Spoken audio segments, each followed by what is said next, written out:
Today we're taking a look at and doing a tasting review of Tequila Comisario Anejo, right here on the Tequila Hombre, coming up next.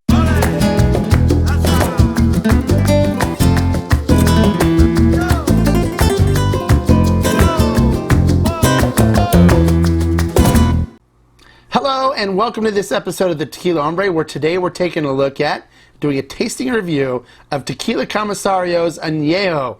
Now, I know you've probably seen it in the stores. I have. Some people have asked about what I thought about it, so I figured, hey, let's give it a try, take a look at it, and see what it tastes like, and see if it's something that is worth buying.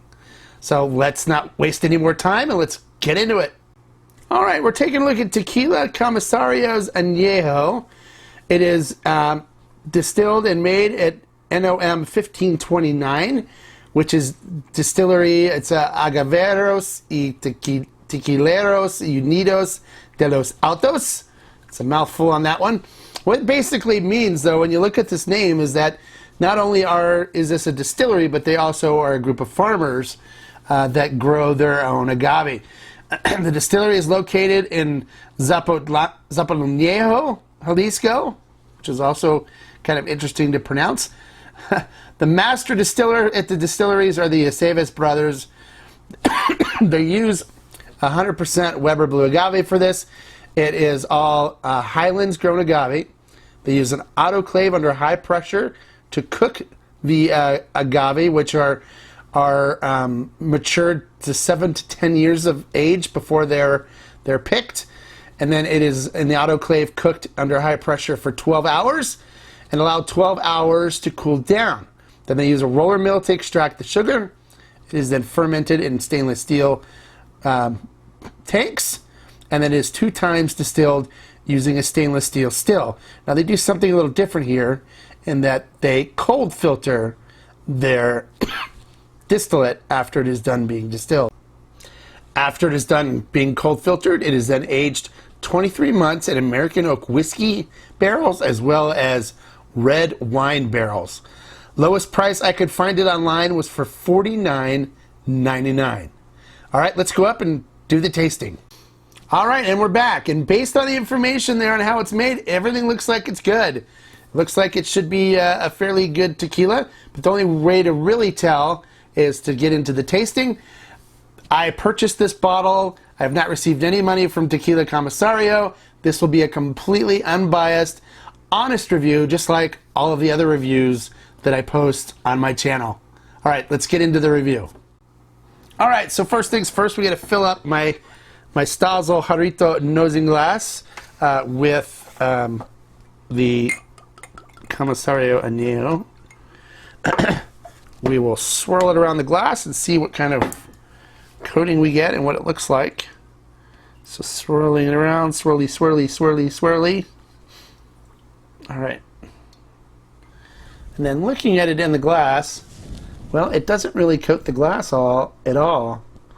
You can see the tears here once it focuses here. Let's get it focused. Focus, focus, focus, focus, focus, focus. Here we go. There we go. You can see it doesn't coat the glass as nicely as some of the other añejos that we've showed in reviews of. It's just got little pearls on the glass. The color of it is kind of a light, medium amber from being aged in both American white oak and red wine barrels. All right, let's see what we get on the nose on this. So it's going to be pretty thin on the mouthfeel based on what I see so far on the glass. All right, I do get cooked agave. Has fruitiness to it. Definitely picking up some red wine notes on it. I'm getting a little hint of vanilla coming through on the nose from the barrel aging. But it's not as complex as some other añejos that I've done reviews of. You do get the cooked agave, though, which is, supposed to be the hero. So that's definitely coming through. And then light vanilla, a little bit of caramel. And it smells pretty clean. There's I'm not getting the nice mineral-y notes that I get from ones where they use, the good water. So I don't know if that comes out from filtering it, the cold filtering it. but it definitely doesn't have as complex a nose as some other añejos that I like. All right, so let's see what it tastes like.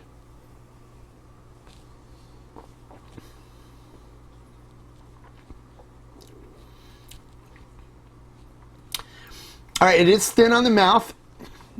It's not as creamy and oily as some other añejos that I reviewed. It has a medium heat to it, medium burn. You do get the cooked agave coming through on the front, and then it turns to an interesting sourness to it. Definitely like a red wine, like a Cabernet or something like that. You know, when you get those tannins, grapey sourness to it. Definitely comes through in the mid palate. Little fruitiness there, and then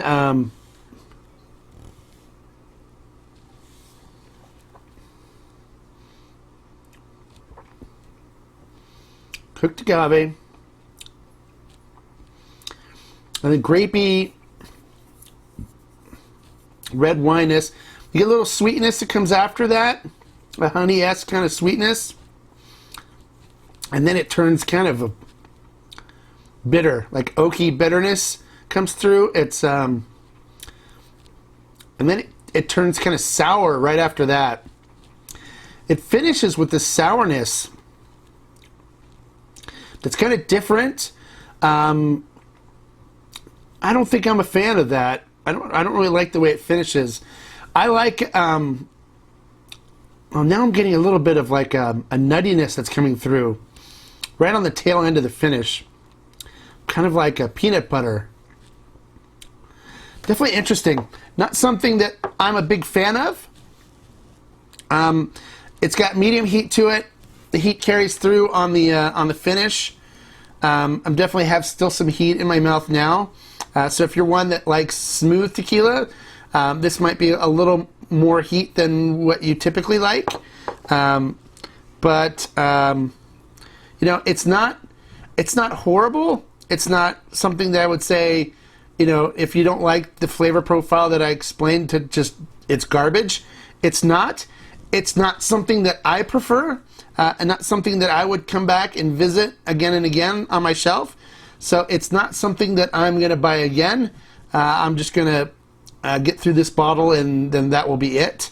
And it's not something that I would recommend to my friends to buy, unless they come and say they want something with more wine type notes to it. Now, I do love tequilas that have been aged in wine barrels. I do have Excelia. They do a great job with that tequila aged in wine barrels, and I like the way that blends together and works together on the flavor profile. This one for me is a big miss. So if you've tried Tequila Comisario Anejo, please comment below. I'd like to hear what you think. I'd like to hear if you think the same thing as I am. This just totally missed on the flavor profile, and it's just it's disappointing for me. Don't forget to give the video a like if you like the information I provided. If it's something that sounds of interest to you, by all means pick it up, and I'd love to see a comment after you try it. If you agree with me or if you disagree, that's perfectly fine. If you hate everything I say, make sure you click the down thumb there twice for extra hate. And otherwise, please subscribe to the channel. We've got some great video reviews coming up for you of some other tequilas, as well as some other informational videos that are geared to helping you understand the tequila that you're looking at before you buy it, so you don't buy the wrong stuff. So don't forget to subscribe, click the subscribe button, and until I see you on the next video, remember, like I always say, life is too short to drink bad tequila. Salud.